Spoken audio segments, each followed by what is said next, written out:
Hello, everyone. Welcome to another live in Fans of the Framework. Today's topic is going to be about meetings and making them matter. This is in response to Shelley Arnold's question regarding meeting productivity and effectiveness. And so it's a great topic to tackle. Let me know if you're here and put a comment in the comments. That would be fabulous. I'd like to know who's watching and what you're thinking about this topic as well. We might have to do some follow-up lives on this, so if this just prompts more questions, or maybe you disagree with something I say, please go ahead and share that with us in the comments as well. So this was top of mind for me, and while I was, doing some of my reading I do every day, I came across this meme, and I got to read it. It said, "We will continue having meetings until we find out why no work is getting done." So I thought that summed it up pretty well about the feeling about meetings. But it's not just a feeling about maybe the lack of purpose in meetings or the value of the time spent in meetings. There's been some real research done on this, not just in the healthcare industry, but others. I saw a article published by Harvard Business School, one of the professors there, that they estimate that there's 11 million meetings in the US every single day. 11 million meetings every single day. So how many of those are happening in your world and in your organization? And in the US, that adds up to 4 billion meetings a year. And then the evaluation of that, though, a survey that was done showed that 50% of the people who attend these 4 billion meetings a year, or represents that group, say that at least 50% of those meetings are really unproductive. And so that's about 2 billion unproductive meetings in our country per year. And the U.S. Bureau of Labor Statistics, they say that has a cost to our U.S. economy of $37 billion a year. So, that is one thing that I prompt, in organizations is thinking about what it's costing you to meet. So if you've ever done that before, just looked around the table at a meeting and added up the hourly salaries or pay of the people in the room, and think about how much that's costing that one meeting. And are you getting that much value? Are you getting a return on investment for that value? And let's say you have a standing committee that meets once a month or once a quarter even. If you added up what that cost for a year for that meeting, let's say you have a piece of equipment that you want to purchase that costs that much money. You usually have to have an approval process to say, there's a reason why we need this piece of equipment that cost $40,000. And you'd have to justify that to be able to make that expenditure. Yet people will schedule a meeting and have a series of meetings or a committee that lasts a whole year that might have that same cost, yet there's really no checks and balances or approval processes to say, one, is it worth it? And then to make sure that there truly is that value or return on investment. So, making meetings matter is important for a lot of great reasons, but in particular, there's a cost to it, and organizations should expect to get a return on investment for that cost. So what do we mean by getting a return on investment for time spent or the cost of having a meeting? Is that you really have to look at, is meeting time productive time? And what do I mean by productive time? Is it moving something forward to getting better? Is it actually working on something that's going to make more money or save money? But in particular, is it moving something forward, quality or service or some specific strategy or goal or project? Is it truly moving it forward? What is the value? What is the outcome for that time? And is there a return on investment?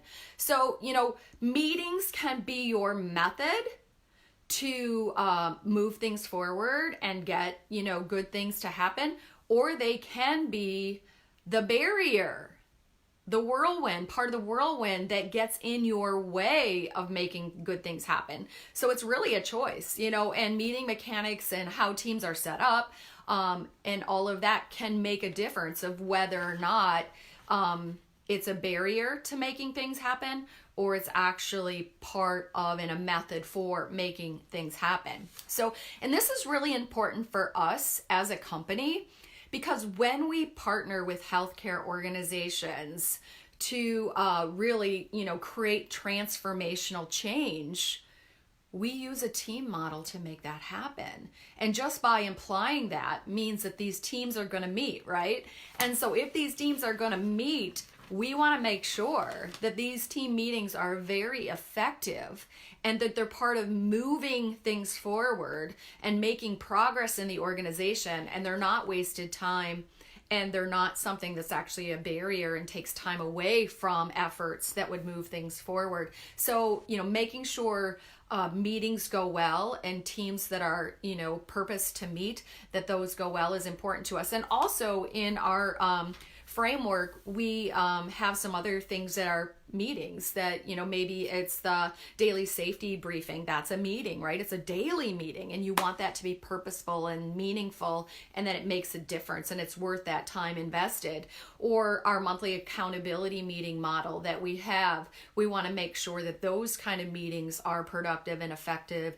And so because meetings are really important to the work that we do, we put a lot of thought into what makes a great meeting. So I want to talk about that in particular, that, how do we start to tackle, this big monster, maybe, if it is a monster in your life. I know when I was a leader, it was a monster in my life, and I remember some of the things we did to tackle that when I was a leader.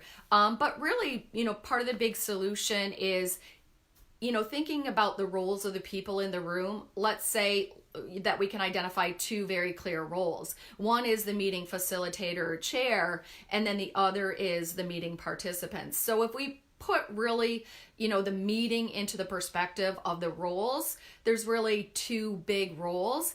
And to focus on making meetings matter most, I think we need to focus on what are the best practices for those two roles in particular.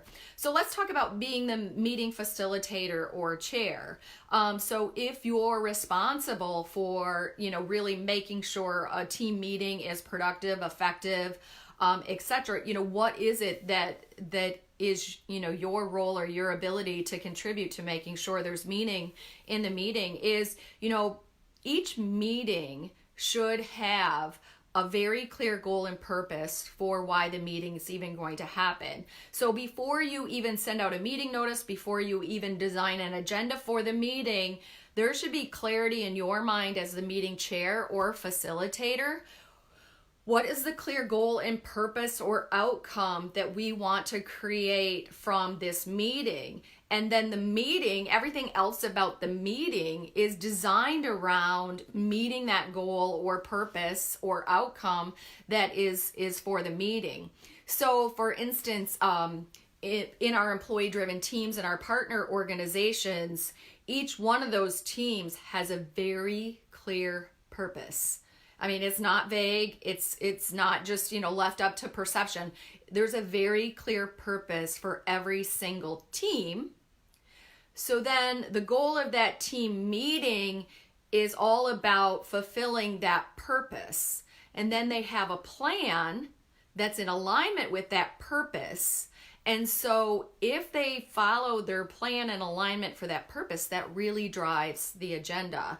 So the agenda really should be designed in reflection of what is our goal and purpose for even meeting, what needs to be accomplished, what outcomes do we need to create. So we have the big vision maybe of our purpose of a team or a committee, and then we break that down into how does this one meeting move us closer to that goal or that purpose or that outcome that we're committed to getting as a team. So then that drives the agenda.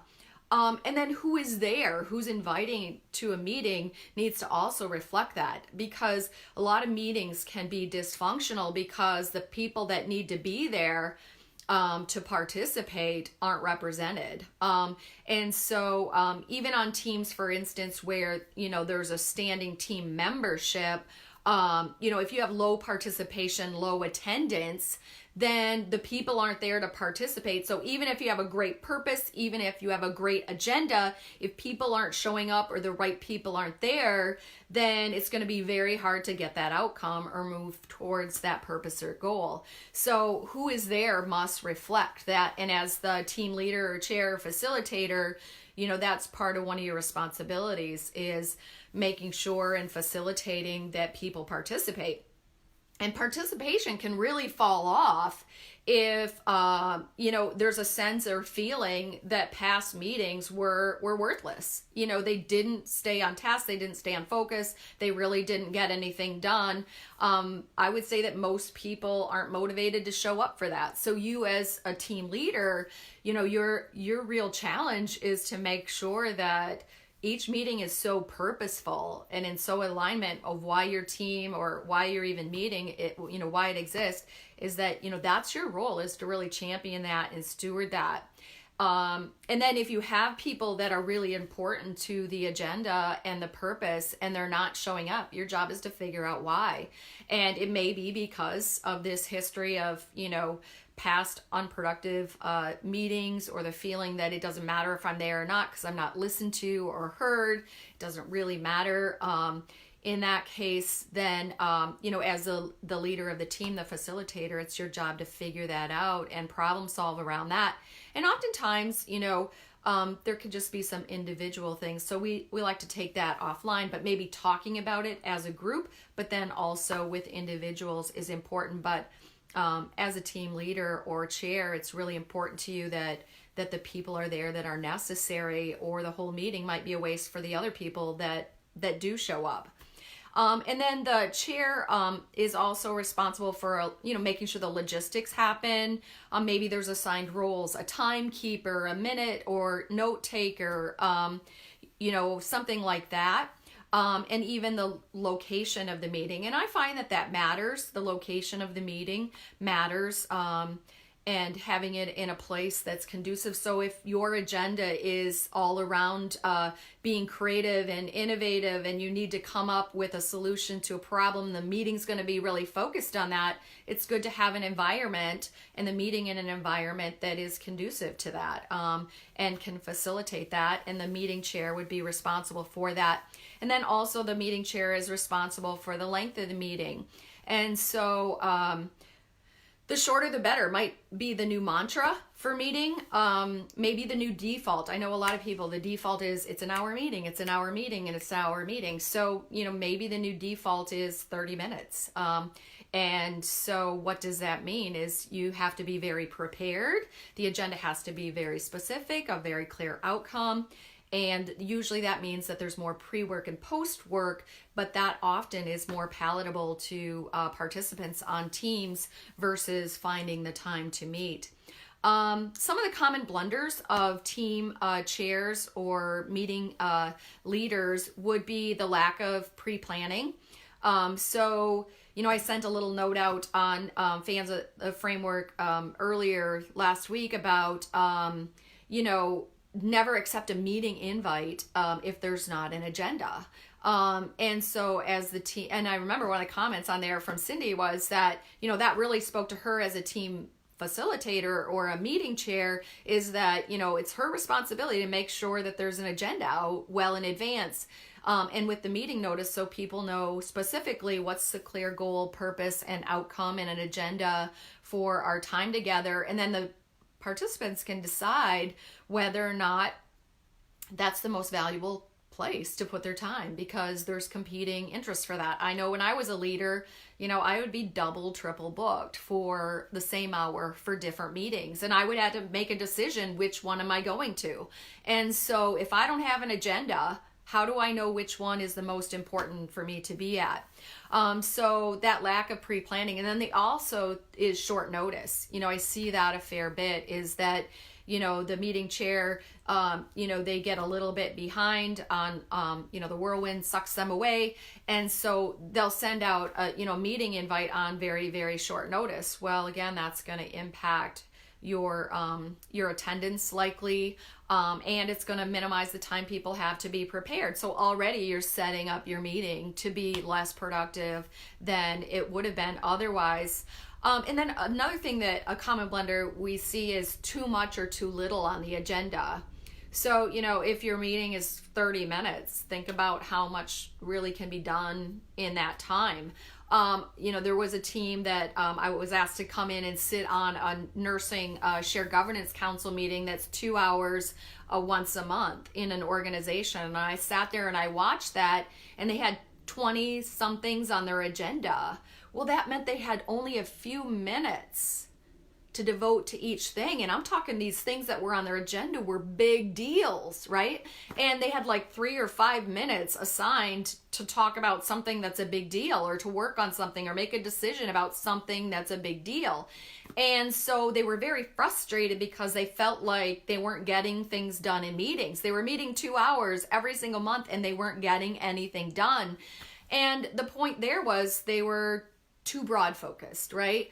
And so my recommendation was pick 3 things a quarter that you want to go after first. What are the 3 biggest priorities out of those 20 some things? Go after those first. So in a 2-hour meeting times 3 months, you have 6 hours of meeting time to devote to the 3 biggest things. If you do that, you're going to whack a big chunk of action towards those 3 things. And over the course of the year, you're going to get at the top 12, right? And so you'll actually make miles of progress towards each of those things versus slow millimeter progress, which is very frustrating. And it does feel like you're not making any movement. So narrow the focus, prioritize, sequence things, and, narrow the focus. Less is more when it comes to meeting agendas. And then the other blunder we see that facilitators or chairs make is putting too many informational things on the meeting agenda. And I see that in committees too, a lot of informational things. And so information can be shared in a lot of ways, right? It doesn't have to happen at a meeting. There's lots of great ways. So maybe questions that come out of the information that was shared in advance, or also decisions that need to come out of the information that was shared in advance. That's what you put on the agenda for the meeting. You don't need to devote time for actually sharing the information, because if you're doing it right there isn't time for people to process and digest that and then see the agenda of, now what are we doing with that information? Oh, we're gonna, make a decision in response to that information. And that's where we're going to spend our time, not digesting or reflecting or learning about that information. So meetings really should be focused on decision making, innovation and creativity, and idea generation towards problems or solutions. And then, really making out action assignments about what's going to be done by the team members between now and the next time we meet. So that's really the role of the facilitators, to kind of keep that kind of rhythm and mindset in mind in creating the agenda. So being the very best meeting facilitator or chair ever, and then really role modeling that for others. So maybe, you could be the change in your own organization, that if you take on this responsibility or this idea that I'm going to be the very best meeting facilitator or chair ever, then you'll start to role model that for others and it'll catch on. We use tactics like this in my former job. When we were setting up a quality oversight committee as part of our ISO 9001 initiatives, we had to set up this quality oversight committee. And I do recall that one of the frustrating things was it was very informational. A lot of the information from all the quality teams and safety teams had to filter up to this oversight committee. So it was a little more informational based than, I would have liked it to be, but it was required. And those meetings historically had been about 2-hour meetings. It needed physician attendance as well, and they didn't want to show up for 2-hour meetings. And then, even the attendees, but plus the physicians thought that, they weren't really useful meetings, so attendance was low. So there was a lot of problems with this meeting. So the idea of repurposing and revitalizing this committee, this meeting, took on a lot of these things that I just mentioned, is getting very purpose focused, really goal oriented in the agenda. And what we did was we created these templated agendas. So we knew exactly what this team had to do every year. and we set up a template agenda. So the first month in every quarter, this was the agenda. The second month in the quarter, this was the agenda. The third month in the quarter, this was the agenda. And that rotated all through the year. And by setting up those template agendas, we knew that if we held to that agenda, and we would be meeting all of the requirements of an oversight committee for quality, and all of the things that we were tasked to do and our purpose and goal would be met if we pre-planned and followed through on all of these agendas. And then from there, what we did was we templated for all the people that had to report or bring information to this team for decision making, or even just for awareness, is that they had a templated report. So when they were on the agenda, either in the first month, the second month, the third month of each quarter, they had a templated agenda. Or a report is what it was. And so then we cut down that variation in, when different people report at committees, some people give a really long report and they go into all sorts of minute detail and they take up, 45 minutes. And other people, they come and they give 5 minutes and they don't give enough information to even make a decision with. And the quality of each of those reports is different. So really setting a template or standard in some committees is a great thing, so that you know exactly what it is that you need to report, and that the outcomes can be met if everyone sticks to that standard. So it's really about creating standard work in our committees or teams, that this is how we meet, this is the agenda, and this is how we give our reports, so that it's really standard work. And so our 2-hour meetings went down to 45 minutes, and the participation went through the roof. And even physician participation attendance started really increasing, because they could give 45 minutes and it was very purposeful. And so they were willing to do so. So there was a lot of wins in that. And then what we saw was that started to set a role model for other committees and teams to do the same thing. So they became the role model for that. So being the best meeting facilitator or chair, and then role modeling that for others and using some of these tips. And the other thing next is to be the best meeting participant. So, and then role modeling that for others. So being the best meeting participant. And really, that seems pretty basic and it seems pretty obvious, but, as a meeting participant, you should be prepared. The facilitator needs to prepare and get things to you, but when they do that, you need to be prepared yourself. So this morning I had a hospice board meeting. And so as a board member, I needed to be prepared, right? I couldn't just show up to the meeting and not have read the information, or when the agenda called for discussion and decision on certain key things, I would not be a valuable participant, or I would weigh the team down because I would have to ask questions that were already answered if I would have prepared. And so I don't think that shows well for you as a meeting participant if you show up and you're not prepared, So be prepared. Be things like be on time, right? Be on time. Certainly the chairperson needs to be on time a little early, make sure everything is ready and prepared for a hard start and a hard stop, people. And then take on action assignments as a team member. So, today at the hospice meeting, I got 2 action assignments, right? But so be willing to take those on. You might have to negotiate the timeline of when you can get it done, but you should be honest about that. Yeah, I'm willing to take it on, but kind of thing, but be willing to take on action assignments. It is not just the job of the chair or the facilitator to leave a meeting with a huge to-do list, right? If we're really a team, if we're really a committee, if we're bonded by a common purpose, we should all be contributing.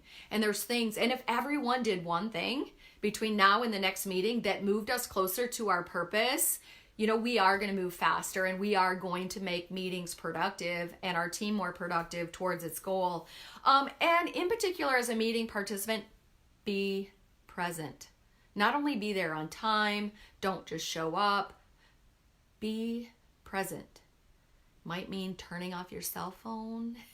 It might mean, clearing your mind of other competing, distracting things that are going on so that you can listen, so you can participate, but really being present. And, so be prepared, be willing to take on action assignments, and be present, and be engaged in the meeting. And then just overall for meetings or committees, I would say that, and Shelley said this, she goes, she's really been struggling with this, is why it raised the question to her. And she's a nurse. So she goes, I'm just thinking about the nursing process and how I could use the nursing process to help me improve meetings. And that's really, really wise. Actually, when we do a little training on making meetings matter, one of the action assignments we have is to assess, which, nursing process assess. And so you should assess every meeting. At the end of every meeting, you should assess that meeting. Was it the best meeting ever? What needs to be done to make the next meeting better than every one before? And set the bar high that, you evaluate, maybe do a plus delta. What was great about our meeting? What do we need to change to make the next one better than any meeting before? So evaluating or assessing at the end of every meeting is a good practice. The other thing might be to assess an entire team or committee. It seems in organizations that committees get added, new ones get formed, but old ones maybe never go away, that should go away. So maybe taking a mantra or mindset of, doing a big, overall evaluation of meetings and committees to see, if 50% of them are found to be useless across the country, that might be true in our own organizations. And so maybe looking at that and assessing. There's this thing called zero-based budgeting, where instead of taking last year's budget or financials and saying how much is next year going to change, this is going to go up 2%, this is going to go down, and adjusting, instead of starting with what you currently have and then adjusting, there's a process, not many use it, is called zero-based budgeting, where you start with nothing and you have to justify everything you put in there, every expense, every bit of revenue. You have to justify it as if it was a new organization and nothing existed. And I would say that same approach could happen with meetings and committees, is to pretend like they're all wiped out and they all went away, and that there would have to be justification, just like purchasing a $40,000 piece of equipment. There has to be justification why every team, every committee even exists. So it might be a merge, purge, and dump kind of, big program about leaning your organization to become more productive in meetings and making them really matter. And so, when we kind of did this in the quality division and my former leadership job, when we kind of retackled all of the quality and safety committees, which is how we ended up with that quality oversight committee and really looking at what that needed to happen there. Then we looked at every committee and team underneath it, whether it was the environment care committee, whether it was the pharmacy and therapeutics committee, etc. So we looked at every single one of them. We tried, what if none of this existed? Boom, they're gone. And let's only put back in what's really necessary. And so that meant each one of those committees or each one of those teams had to have a very clearly defined charter. What is your purpose is number one. Who needs to be there as a standing committee member, team member, who needs to be there as an invited guest to make sure that we can meet our goals. So I really think that we should consider that, and we should also consider what are alternatives to meetings. Again, if it's information that needs to be shared, you don't need a meeting just to share information for the most part. There are many other ways to do that can be more productive. So what are the alternatives to meetings? Okay. So even in our company, our team is all across the country. So we can't physically meet, right? So we can't physically meet often. We might meet once a year. As a team. So even to have staff meetings in our company, we have to figure out alternatives to that. What are alternative ways to get this information to our team? Can we send weekly emails with an update on progress on certain key goals, etc.? Can we do webinars and live events like that remotely that can be recorded if you missed and then you can watch it? So there's other alternatives to meetings, and especially if it's just to share information or provide updates. So really, the call to action here is be the best meeting facilitator or chair if you are one, and role model that for others using some of those tips that we provided today, and kind of overcoming some of those common blunders, being the best meeting participant, and then role modeling that for others, and then maybe doing an evaluation of every meeting, and maybe your team or your committee in total, or all teams and committees in total, whether it's through the whole organization or just in a division of the organization or a main function of the organization. So hopefully there's a gem in here, a pearl in here that will help you as you continue to tame the monster of ineffective meetings, unproductive meetings, whether you're the chair, whether you're a participant. There are solutions to this problem. So, and just as an always reminder that if you're an organization that is looking to make a major transformation, mainly a cultural transformation that turns your organization into a high-performing culture, if you're looking for help with that, we're available to take a phone call with you. You can schedule that on our website, capstoneleadership.net, so not .com or .org, so capstoneleadership.net. And there's a place there where you can schedule a call with us to talk about the kind of things that we do to help organizations get better and better, whether that's through the use of employee-driven teams, elevating leadership, etc. So we're always delighted to talk about organizations that have vision for greatness and looking at ways that they can get there and what help they might need to get there. And so that's what we do. And so we're happy to discuss that with organizations out there that are strategizing around that and looking how to execute on that. And so if you're one of those people, please go to our website, capstoneleadership.net, and book a call with us. And we'll be happy to talk about what's going on in your current organization and see if what we do is a match and we could be of any assistance. So have a great rest of your week, everyone. I know Jane is going live on Friday, so be looking for that, and invite friends to join us in Fans of the Framework. It is a private group, but we are open to invitations of new members, and so the more the merrier. Our mission is to inspire positive change in healthcare and equip others to do that. So if you know people that are looking to be inspired and equipped, please send them into the Fans of the Framework, and keep posting questions for us to answer. Let us know what's going on in your world, what is challenging you, and we'll be looking to answer those live in these events. So thank you, everyone. Have a great rest of your week.